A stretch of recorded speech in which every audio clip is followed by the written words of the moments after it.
Martin Fayulu, pourquoi Jean-Pierre Bemba Bakeko Yamba était naïf Bazaï Babakanaki Sasa Bandeko Wanezali Kamako Kamote, Boeba Kemikoloyo, Martin Fayulu na Adef Mozito Basali, Diona Bango Yabampangi, Oyo Lelo Yonangai, Mutumoko Robenga en tribalisme et susté. Mais Martin Fayulu Baeli, toujours pour Bacha Makelele Yakoluka dialogue, Bazali en connivence Penaja Perbe Bako Moni Lelo. Ça pour les consultation kili.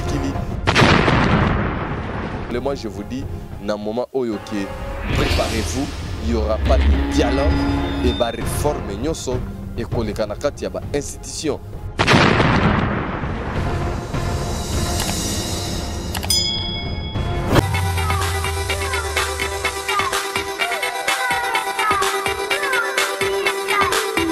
C'est bien votre journaliste Ali Raphaël Kengele, le défenseur du bien. Mbote Mbote, vous êtes sur la chaîne Émergence, une chaîne qui vous pousse à aller vers le haut. Abonnez-vous très nombreux à notre chaîne et surtout, mettez une pouce.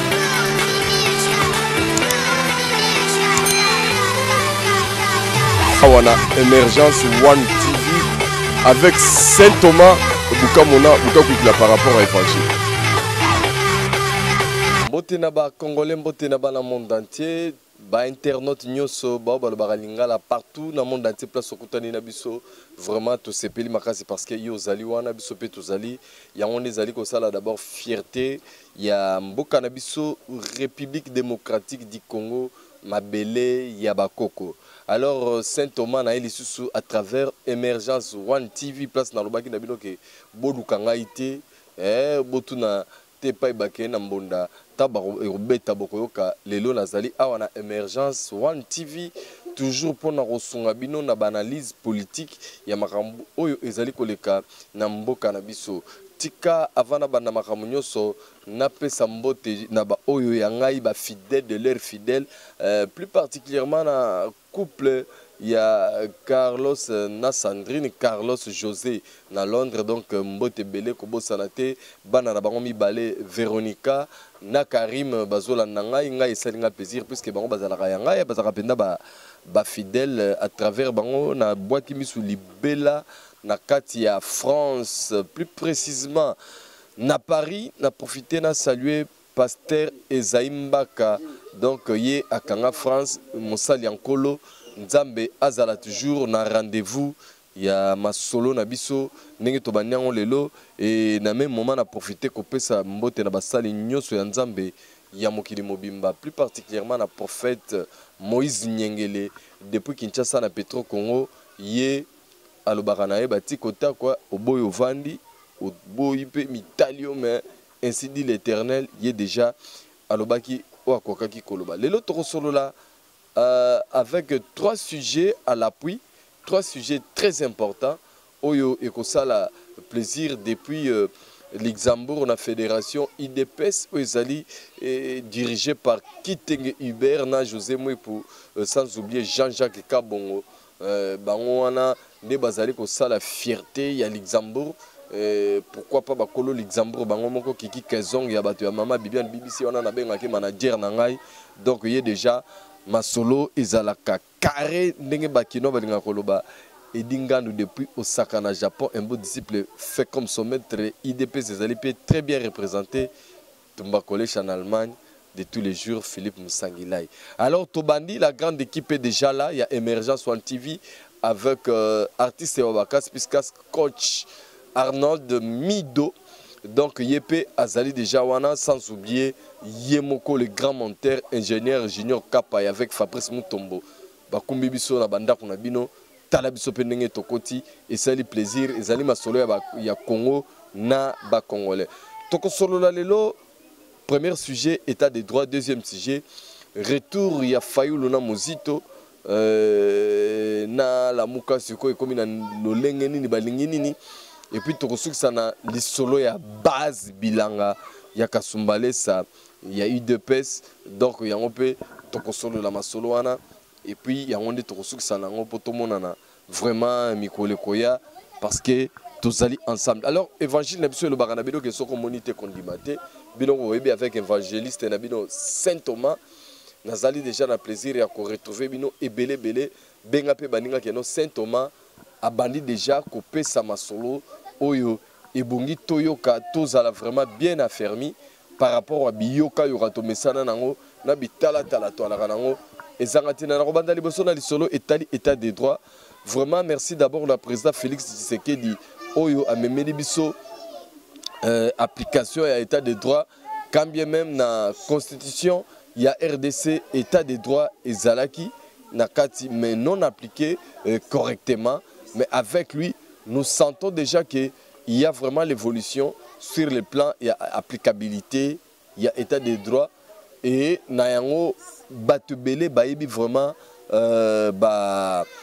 doctrine judiciaire te bazali ko spéculer na façon moko vraiment incontrôlée dans ndenge tolobaka chacun pour soi. Mais depuis quand même le début tokolokato restituer quand même akamdenge ibandaki pendenge ezali ko évoluer pendenge ezali ko leka lelo tolobake quelque part justice est vendue puisqu'il y a eu changement d'abord en appareil judiciaire coup de chapeau na président Félix Tshisekedi oyoye a pesi coup de pouce quand même pour que moi indépendance moko boye oyo toluka to déplora to évoca maintes fois ezala jamais mise en pratique, mais quand même à travers hier nous avons vu les choses bouger, nous avons vu ba oyo bazala qui jadis intouchable ba komi koleka à la barre et komi koleka quand même que vraiment justice est allée. Mais biso to kolobate que état des droits actuellement et simbi est allé déjà comme ça là normalement et il n'y a pas de problème. Non, les problèmes sont là.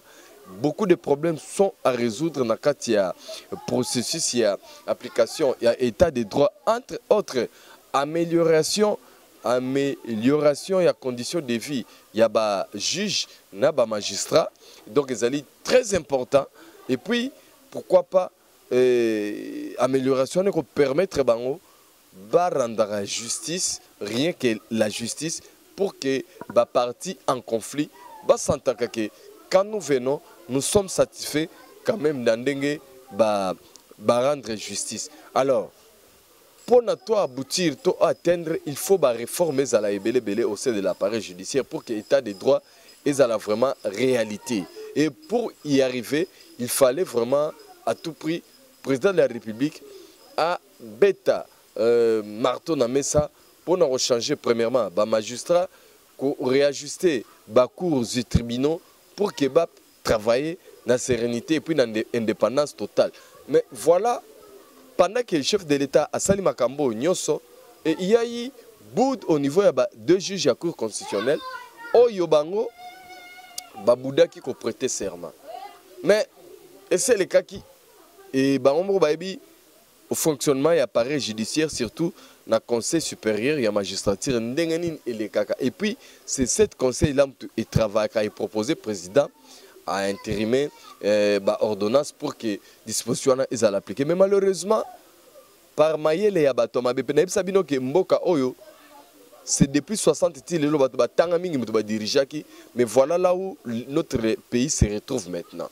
Et parmi la plupart sont des juristes qui montent au créneau à l'avant-plan pour diriger Mboka.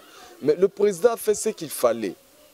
Et on a un intérêt politique qui en avance au détriment de l'intérêt du peuple congolais. Mais un avocat, un ancien candidat malheureux à la personne, il y a maître Théodore Ngoy, Abimina ba inepsi moko ezangatina, na ba théorie moko montée de toutes pièces pour que le président a retiré l'ordonnance wana. Et juge il faut travailler toujours dans la Cour constitutionnelle. Bango bazali intouchable, lui va plaider à tout prix en tant qu'avocat batona balé bazongela musala na bango na Cour constitutionnelle au cas où bazongeli te président arozala mise en accusation. En tout cas tangunga na okakelo kwande wana bande ko bazola nangai partout zomi na lobaki que coup de chapeau, bravo à notre chef de l'État. Il a permis maintenant même au milieu de parler.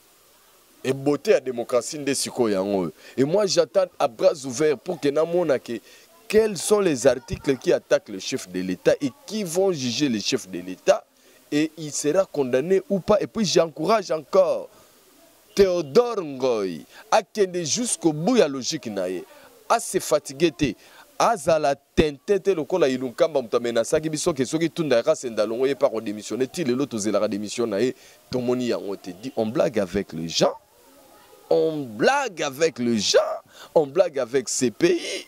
Mais Théodore Ngoy 1 plus 4 Théodore Ngoy Kabila 2006-2011 Théodore Ngoy, tu étais où pour accuser Kabila? Parce que cette constitution a existé depuis 2006. Et Kabila a changé beaucoup de juges plusieurs fois. Je ne t'ai jamais monté au créneau pour fustiger combien Kabila a violé plusieurs fois la constitution. Théodore Ngoy, tu étais où? Alors nous t'encourageons, mais du reste, il y a aussi l'autre problème. Il y a une interprétation malsaine. Oui, les cas qui toujours na mise en application état de droit concernant qui va procès qui ezali ko le kanamboka. Tout le monde qui va fournir avec Mukuna. Mais avec Mukuna était la première personne à accuser Joseph Kabila, ancien président. On a vu combien cette justice était féodée. On a vu pour interpréter dossier à Bahati, pour interpréter dossier à Kabound, les deux juges là, qu'est-ce qu'ils ont boutiqué? Ils se sont déclarés incompétents pour la kokatali Kambouya Bahati. Ils se sont déclarés incompétents pour la kokatali Kambouya Kabound. Mais voilà de pareilles personnes qui ne sont pas là pour aider la République, mais bazali wana pour aider l'intérêt personnel ya batu moko boye. Sans foi ni qualité. Nde bango bazali ko bimisela biso bazala ba bourreau ya RDC ba ennemi numéro 1 ya RDC na peuple congolais. Même vous n'allez pas arrêter ce que Dieu a déjà mis en place. Ça, je vous assure au moins. État de droit et cause à la réalité parce que c'est à travers état de droit mboka na biso et cause à stabilité et développement pour l'Obama pe baloba yango maintes fois. Na badage que la justice élève une nation. Mais il y a que dans notre pays oyo bato bazali ko bundisa état de droit, bazali ko bundisa démocratie, bazali ko menacer quiétude ya bato moko pour l'intérêt na bango personnel et que Congolais, petit peuple a retrouvé dignité na été, peuple congolais a zonga na ngwende na été. Tala bitumba tozali nango na bande ko na biso ba congolais pour l'application ya état de droit. Voilà pourquoi bande ko na ba congolais na ko senga bino na moment oyo que bande ko tout soutenir justice, tout soutenir état de droit, yango ne ko pesa yo dignité na yo congolais de façon que devant toutes sortes il y a problème, devant toutes sortes il y a ba inquiétude na yo, devant toutes sortes il y a ba quoi que to ba koko sonyo so kozala nango yaka nango devant justice na biso soki likamboye nango état de droit obiso to appliquer awa na RDC et koki yango te ndeko ozali encore libre, les voix sont encore là okumba likambo na yo na justice internationale, tout est permis en tant que mwana mboka, en tant que congolais oyo azali ko aspirer na liberté na ba valeur nyonso ezongela epa na yo. Et pour retrouver biloko nyonso, il n'y a pas midi à 14h, il y a que état de droit ndezali voie ya sortie actuellement pe yangonde espoir pe lobiko ya peuple congolais, puisqu'en ce moment-là nous serons le maître du jeu, il y a contrôler makamuna biso nyonso et ndé au monde appelle slogan, il y a le peuple d'abord et vu valeur nango réel et comme application pour Nabiso, les lots, lobby pour Nabana Nabiso et lobby kuna pour les jours et les générations à venir. Bazala très bien Namboka Nabiso. Voilà, bande konangai, ba congolais, ba patriote ya solo, o balingi kongon na ba congolais, o ba wala nanga na minute yo. Importance oyo ezali très nécessaire pour que binonyos tout bon soutenir état de droit Namboka Nabiso pour yonde la seule voie à suivre. Nous sommes très bien suivis comme ça na Francine Dombe et Kandi Chama depuis France, Maître Loboko Fabrice Nakauka, pourquoi pas Aristote Missimi na France, Jansi Foyo na France, Eureka Mwanda na Australie, na couple ya Fideli Mukendi, André Luboya depuis Australie, Famille Bukasa na Nouvelle-Zélande, na Océanie kuna wana bato balandaka biso na kimia nyonso, Philippe Musangila na Qatar, merci, et puis base nangai depuis États-Unis Papa Maurice Toko. Vraiment, j'ai confiance. Mikolo, je vous promets déjà que ceux qui fin du mois, août, le prophète Moïse Nyengelete, on a rendez-vous et avant le 15 septembre parce que naloba qui y a kaka tangu émergence One TV et on affiche à Saint-Thomas na Simawa et je crois que l'administrateur Bazako Yoka coach Midona Carlos Bayoki déjà affiche à Saint-Thomas na Simawa et Vanda bon on a un prophète Moïse Nyengele pour le plaisir nabino naba onyo sobakoya et ko sala biso bien na grand manager na ngai kiki kezongo zoka a faire affiche ne puisque fona za na ba fiche na vandi ba sentir que non ezali évangéliste buka mona buka kwikila muto aza ko pesa évangile pour ça la bien bino nyo sobo changa maboko ba maître maître loboko Fabrice nakauka donc o eza faire na bino tout et sukaka pa quantité pour coach un esprit égoïste mais non ganga ninge balobaka soko moni ndoki belela na beleli coach mido tika égoïsme maître loboko ayoki déjà que Saint Thomas abeleli bakotoyo ba congolais salim so bien kamba immeuble merci nengo za la ratia base et zo sala biso plaisir et base écotique à la base et il y a que la base alors to solo li lisusu concernant retour, il y a Martin Fayoulou, président, il y a SID, candidat malheureux, il y a élection 2018, porte-parole, il y a Lamouka selon charte Nabango. Alors Martin Fayoulou, Ayaki le 22 août, à Kitaki na Kinshasa, et l'ongona Adolphe Mozito, Ayamba Makika Kanenge na recommanda ki na ba Congolais que non, Bokende Belebo Yambaye, za président il y a Facebook. Boyambaye, il n'y aura pas de tapis rouge, il n'y aura pas de honneur militaire, et donc à repasser troupes en révité, et puis beaucoup Kumbaye, beaucoup Inaye tout droit, na Sainte-Thérèse, beaucoup solo lanaye, et puis tant beaucoup solo lanaye, on a vendu na Faden House, bino pe mutu na mtazong et pas na bango à Vandi. Est-ce que c'est ce qui a été fait? Oui, et Salamaki Bongo. Alors, Martin Fayoulou, pourquoi Jean-Pierre Bemba bake koyamba ete na Bazaï babakana ki sasa bande ko wana ezali kamako kamote boye bake mikolo yo Martin Fayoulou na Moïse Adolphe Mozito basali dio na bango ya bampangi oyo lelo yo na ngai mutu moko ko benga ngo tribalisme lisuste mais Martin Fayoulou baeli nini baeli toujours pour bacha makelele ya koluka dialogue bazali en connivence pena Jean-Pierre Bemba o moni lelo asa koleka na ba consultation kili pour ba politicien na biso boyebi soki bazangi eloko bango baluka kaka ba voix moko nini ba kozwa ba positionnement mais ce que lelo tout ça na besoin ya dialogue oyo ba Martin Fayoulou ba Adolphe Mozito ba Jean-Pierre Bemba na ba professeur Bob Kabamba ba biso ba dialogue moko et entraîne na ba réforme électorale na centre nganda ezali ba mascarade il y a ba politicien oyo balingaka ko accéder na ba pouvoir na bango na ba moyen conciliable mais je vous dis que si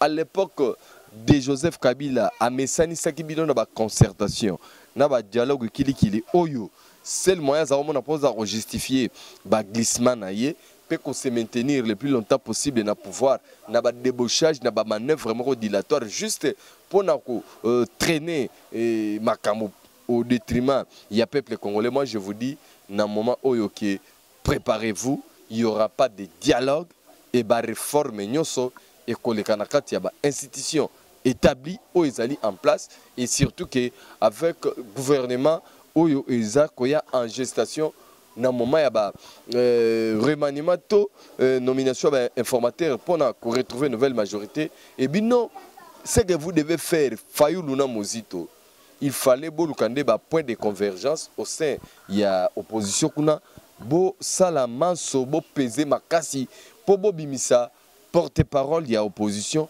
po asambaka ayaka kosololaka na chef de l'état ba critique il y a ba makambo population zo mona bien té a proposer na chef de l'état et gouvernement et zoaka ba solution so que ba solution té bo monter au créneau il y a ba critique et puis bah, solution. Voilà ce que vous devez faire en ce moment ici. Puisque, à ce qui concerne la rue, le terrain, Misikanyo Soboeba, côté Kuna, IDPS a un monopole, il y a Nyonso. Ça au moins, moi je vous rassure parce que c'est ce que je vois avec mes deux yeux. Si vous ne voyez pas ça, Naba adepte Nabino, vraiment désolé. Et comme l'amour que Zalaki aventure,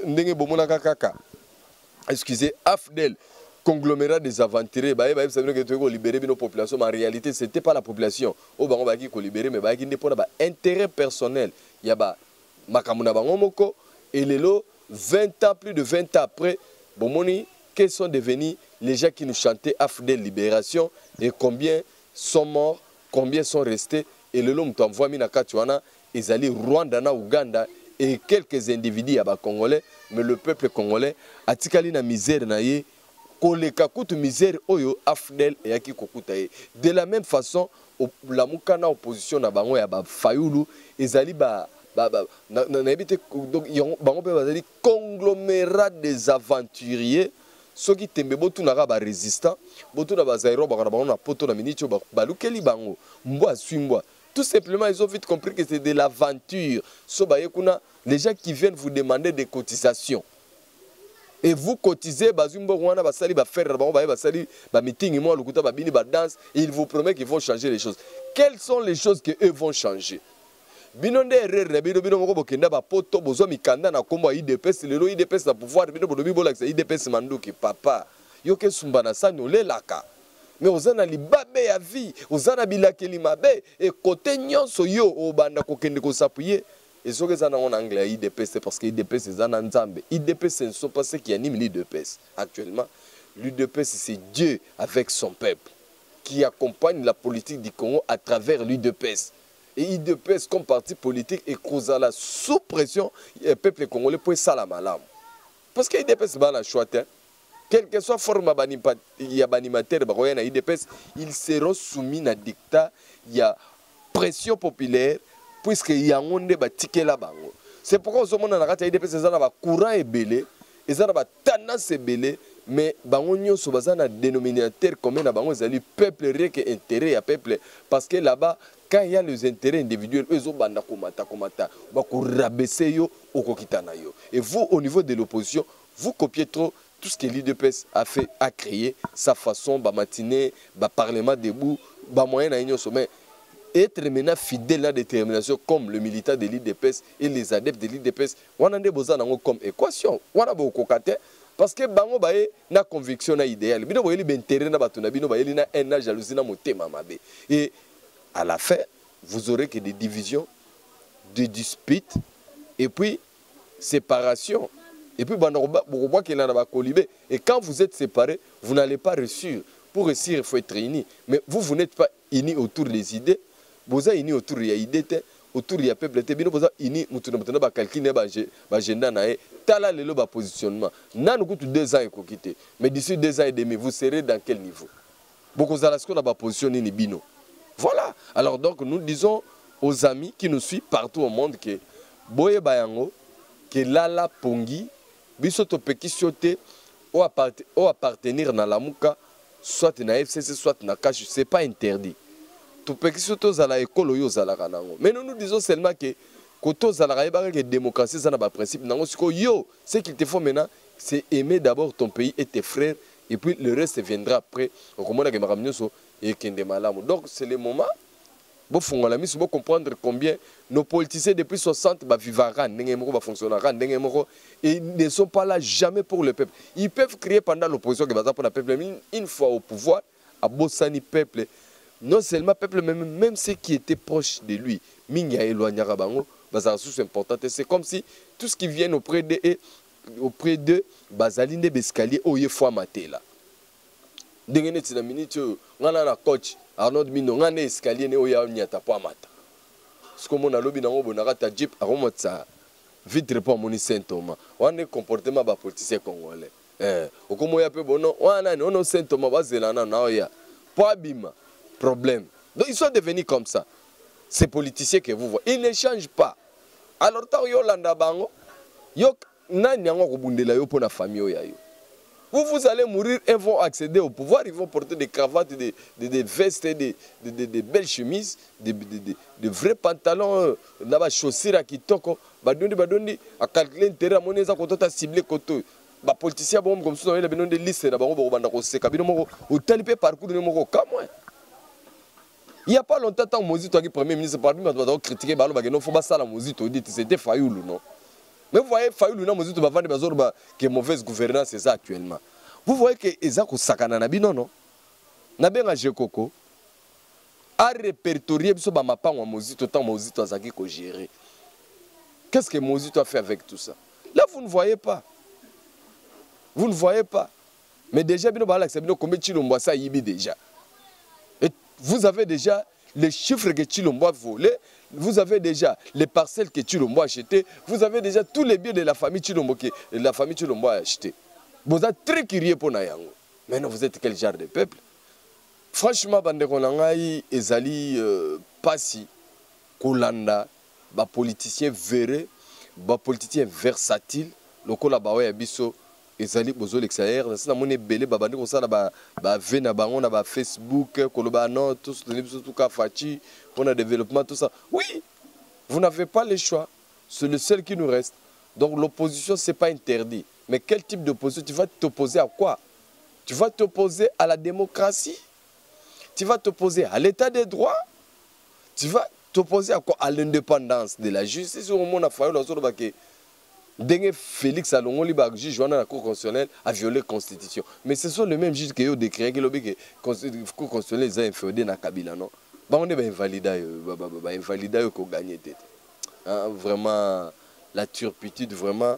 Il y a des Congolais et comment on peut s'en passer. Vraiment, je suis désolé, mais je vous promets encore que les jours à venir, Fayoulou va créer encore d'autres voyages, il viendra encore. Mais cette fois-ci, vous verrez que Batouba Kitana Koyambaye, au Bayambaki Baransaki, il y a corona, il y a un dollar péquitité, ndenge bazaki akozaka kosa bango eloko moko be changer te tozonganga tout zalaka mais on a amoni kitoko sali à respecter Kachine oh Fachi akoisaki donc tu n'as pas le choix et puis jour keindako lobi nango abimaki na mutukane akomi na boulevard na rond-point Mandela atali moko ndenga leka na soto mutona samte maka ye moko agangi Fachi Béton wana baganga kangwa na motema yemoka na samtema po so chauffeur ayoki isopaye soki mutumso azaki pemene ayaki sopa po na yebika lekaki na butu place on peut ebimiki toko makasi siko yoka nenga kanga na mtema Fachi Béton te Martin Fayoulou ye Fachi Béton te Fachi Bire Fachi Fer Fachi Bibende po tika ki soto mutote oyo kutiango leki na sena ngono ki kitoko yebaka ke ezali Fachi Bire Fachi Fer Fachi Bibende comme kalisusu kolobate Fachi Béton na samtema Fayoulou oyoki président ya réforme institutionnelle na la renommé yo et rozoyo temps 100 ans ezamuki je suis désolé merci na ba congolais à la Mouka merci na ba congolais à FCC merci pe na ba congolais à Cash mais bino soboyeba ke Saint Thomas à lobiango ça n'engage que moi IDPS koko na bango nyoso amelaka bango yende abundaka penza na koisambo olinga te UDPS leader ya ba parti politique nyonso dans l'opposition comme na pouvoir mutata moko azoko kakokoma niveau ya UDPS azate oyoki pongi akei asubi alali pona lelo. Deuxième sujet concernant Retour Fayoulou, artiste Wabakas na Junior Kapaya Tosuki Awa. Voilà, effectivement nous sommes suivis vraiment sur Émergence One TV Zone qui connaît lengi grâce à Carlos José Mutasungi qui bandeko bazo évangile et ça cause bango li susté Véronica na Karim bazo ka bien hein, les enfants vraiment je vous like hein, je vous like. Donc, pasteur Ezaimbaka, ma bonne lele que belé pobiso baoyo, soki nzambe te mobulu. Voilà. Alors, si on a un solo à IDPS avec base bilanga na kasumbale, ça izolo bama. Bandeko, IDPS eza parti ya munene. Parti oyo eza na historique moko eza makasi. Historique ya IDPS eza ndenge nini? IDPS ezalaka parti 13 parlementaire mutu ba créé ki yango plus tard ko connaître ba fondateur mususu o bazalaki copté entre autres ba Kibasa et les autres les Liawe consorts ont été aussi cooptés comme des fondateurs plus tard toujours na esprit ya ko atteindre idéal ou ezaki a signé na ba père fondateur. Mais comme ezaki lo komoko créé na ba représentant ya peuple donc ba député tant ba 13 parlementaires on a c'était des députés des commissaires du peuple selon le régime ya Mobutu ya deuxième république. Mais au fil du temps combat IDPS bundi na ba pionnier o ba kotaki bituma IDPS ba kufa il y a eu des générations en génération des parents na ba province nyoso ya Congo. Ba etni na ba tribu nyoso ya Congo kotaki le solo IDPS. Maintenant IDPS na compréhension population zaïroise de l'époque et population congolaise plus tard et comment qui dit Kambouya peuple. Donc vous pouvez avoir appartenance dans ma partie mais vous devez avoir l'œil sur l'IDPS parce qu'il y a comment qui le guide, il y a politique, il y a peuple congolais. Et nayango et pesa le seul parti pesa rabatu liberté na niveau tout aux alaka membre et des personnes aux alaka membre et des personnes tant aux alaka des personnes au kaba gouya koloba biloko na onyo sozoka posa aux a vraiment qu'on se défouler nous c'est ça la qu'on passe donc à travers le parlement les gens s'expriment maintenant na ndenge batu bazako s'exprimer wana il y a les gens qui savent parler les gens qui savent combien maintenir la foule couper sa full goût neleng na ba feeling moko boy et de pareils gens va se pendre na Congo mobima na ba bisika kili mais c'est toujours au nom de l'IDPS. Or place parlement debout ya IDPS ezali na sina ebisa bino ke ba monsieur tout le monde bazalaka wana. Il y a le membre de l'IDPS, il y a les adeptes de l'IDPS, il y a les sympathisants de l'IDPS et le peuple congolais est dedans. Maintenant ces gens-là ba komaka na ba organisation personnelle qui n'a rien à voir avec hiérarchie ya IDPS. Ça dit que baza ko dépendre na bandenge na bango ba président na bango ba parlement ba créer ba organisation na bango ba sala ba liste na bango ba tekana na ba carte na bango mais ce ne sont pas des membres à part entière ya IDPS. Mingi be bozo mikanda na ba poto wana à travers ba parlement de bou mususu ya IDPS na ba ko témoigner na bango et créer sikoyo ba petit roi ya IDPS par-ci par-là ndenge boyoka kipe na base bilanga bato moko bo babimi ba incertain ti swaka certes bazalaka bato IDPS mais ba fonctionnera na ba qualité oyo ezali reconnu officiellement na administration IDPS. Et les gens pareil ont de l'influence sur la foule mais na administration IDPS ba yibi bango te baza coexister te mais comme la foule est ignorant très important. Ils peuvent aussi manipuler ces gens-là. Voilà pourquoi je vais vous donner des exemples. Bati Swaka, président Armand, parlement de Bouya Awa, président Neville Ilunga, général Neville Ilunga, Son, fils Mukoko. Donc, il y a beaucoup de gens comme ça. Oyo, mi sala, mi créa, célébrité, na personnalité. Maintenant, les ajustements, ça ne vient pas totalement dans la direction politique. Rien. D'autres alliés, sentiment, humeur par rapport à l'actualité, et comment agir autrement. Entre autres, tout ça, excusez, et ça, corona, peut-être Saint Thomas Corona, biso koto, tu as les cacape, biso meri, bilo, on a biso togi bien, les années tibino kunate. Donc vous êtes toujours touché, frappé. Ah ouais, le force du progrès. Bon, on a vendu ça, fils mukoko, quoi faire, ba kovo. Donc on est baza, créer une discipline personnelle dans la rue qui n'a rien à voir. C'est au nom de la liberté, basala yango. Et de la même façon, bon, on est base bilanga. Et à un moment donné, on peut se situer na place, il y a IDPS, on va plus loin. Côté de sa drapeau, mais toutefois tellement et qu'on bloquer le passage, qu'on tient la barrière, ça ce n'est pas l'IDPS. IDPS est allé parti où ils ont la valeur, ils allé comprendre état des droits. État des droits, là qui c'est makambo ils ont la logique, ils ont été makambo ils ont des tatouages au tengama, non non non. IDPS eza ndenge wana te. Donc IDPS ezali ndenge oyo kaka balobaka union pour la démocratie et le progrès social. Un point barre. Et tant que vous décortiquer définition à chaque mot union pour la démocratie et le progrès social veut dire que état de droit dans la justice on a que biso moko ba membre ya parti politique biloko moko privé to se substituer place à l'état to bana ko isemibeko o tozo impliquant on a muto tout le monde non règlement d'ordre intérieur ya mibeko ya IDPS est appliqué na ba membre ya IDPS est appliqué na peuple congolais. Or qu'est-ce qui se passe dans le groupe? Est-ce qu'il y a des télé, des groupes qui passent par là, qui on a dirigé à Batou. Comme on a sentiment personnel, bazali ko infliger na ba lekinzela na ba mais c'est tout le monde. Non, ça ce n'est pas ça. On est allé ba dérive dictatoriale. Ça ce n'est pas ce que le maître a enseigné. Donc le maître a enseigné le bien-être, l'amour du Congo et des Congolais. Ça dit que les Congolais que ça n'a pas cité. Congolais faut s'entraider, Congolais faut s'anabolingonde koné nenge moko milingaka. Voilà ce qui nous demande le père des fondateurs il y a eu UDPS. Donc il y a beaucoup de gens qui sont là qui sont dans le dérapage. Je crois la Bible. Nzamba lobi batu balingana.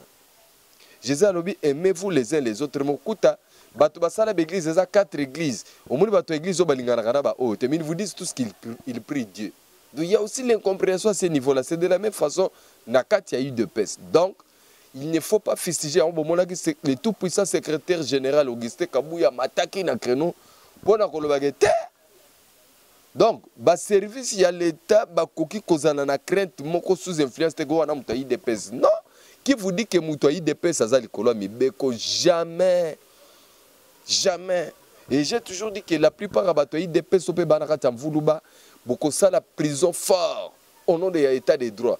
Donc au nom de l'UDPS, tu ne peux pas détourner l'argent de l'État. Au nom de l'UDPS, tu ne peux pas exercer le trafic d'influence. Jamais. Au nom de l'UDPS, tu ne peux pas prendre ton véhicule, aussi mention laisser passer l'UDPS. Jamais. Donc, Congolais, vraiment, comme si ignorance réseau, agir non, non. Donc, c'est votre droit. Vous devez être éveillé réellement. Donc les gens comme ça, ce sont des instituts qui utilisent le nom de l'UDPS, mais juste pour abuser. Il faut pas faire nango. Le président Félix Tshisekedi n'a jamais dit aux gens aller faire des troubles, aller détruire, aller casser au nom de l'UDPS. Non. Vous pouvez avoir dans la organisation UDPS, les gens vont s'infiltrer, mais pour causer des habits. Pour ça, la namuto IDPS, mais en réalité, ce n'est pas l'UDPS. Parce que l'UDPS est allé combattu à 100%. Non seulement beaucoup de gens sont payés juste pour détruire l'UDPS, mais officiellement et ouvertement, au sein de la Mouka, au sein du FCC, au sein des résistants, des aéros, ainsi de suite. Bangonyo Sobabuni Saraï de PES la président Lango et juste pour diaboliser, monter, mais là où vous n'allez pas réussir, c'est parce que Dieu est au contrôle. Donc je disais que là où vous n'allez pas réussir et que Dieu est au contrôle, il y a Nyos parce que Nzambe Moutaponaki Félix Tshisekedi. Et nous avons IDPS depuis longtemps que ça que véritable pouvoir de développement à travers l'IDPS il y a il n'y a pas un parti politique qui a connu autant de martyrs locaux à IDPS pendant plusieurs régimes d'où il fallait salir le peuple congolais et à travers l'IDPS. Donc Félix Tshisekedi Nengazawana a un sentiment personnel il a un motema. Et qui agir dans je vous dis que l'Esprit de Dieu va hanter en lui de façon qui est orienté à agir kaka dans l'intérêt du peuple congolais tel que Nzamba Tindaki. Et Zalakazar tene bomona ya tambola inde ake kobonza mboka na kata stade des martyrs et pas Nzambe. Donc ça fait partie ya plein Nzambe. Et bino pe na tindi bino na tour de bino.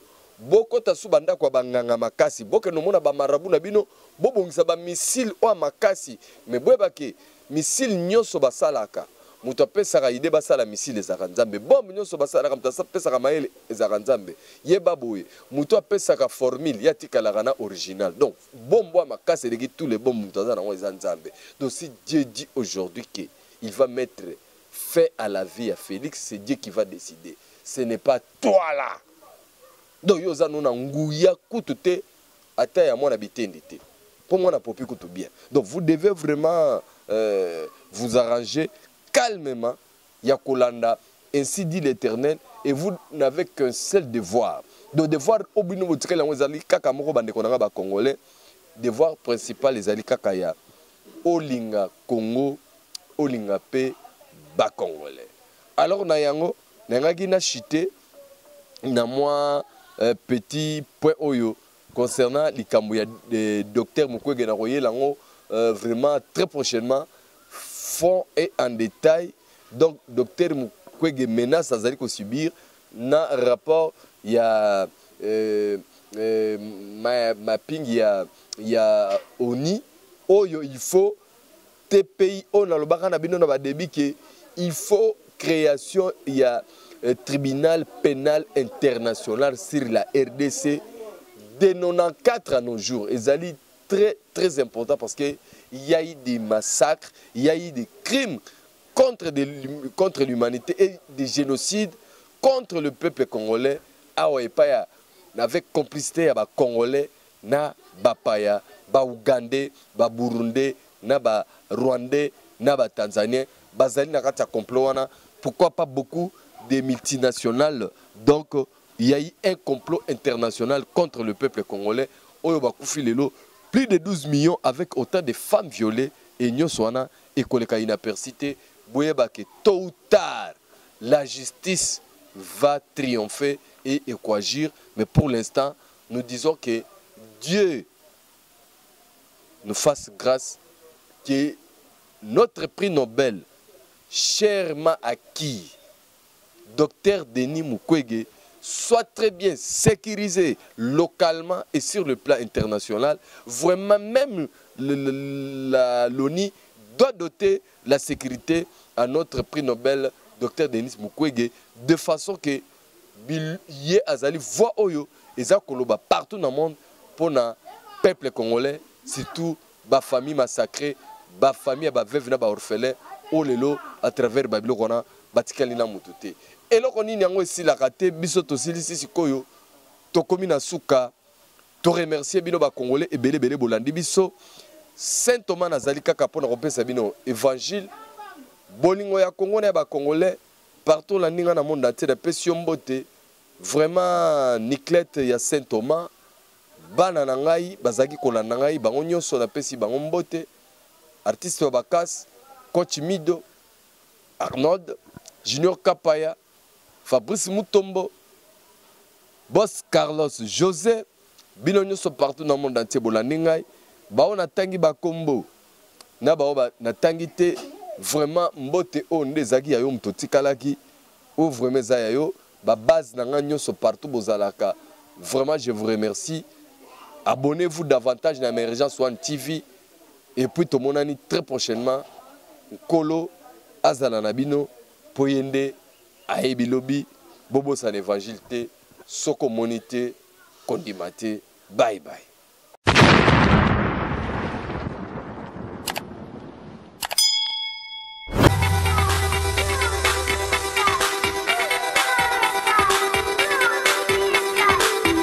C'est bien votre journaliste Ali Raphaël Kengele, le défenseur du bien. Mbote Mbote, vous êtes sur la chaîne Émergence, une chaîne qui vous pousse à aller vers le haut. Abonnez-vous très nombreux à notre chaîne et surtout, mettez une pouce.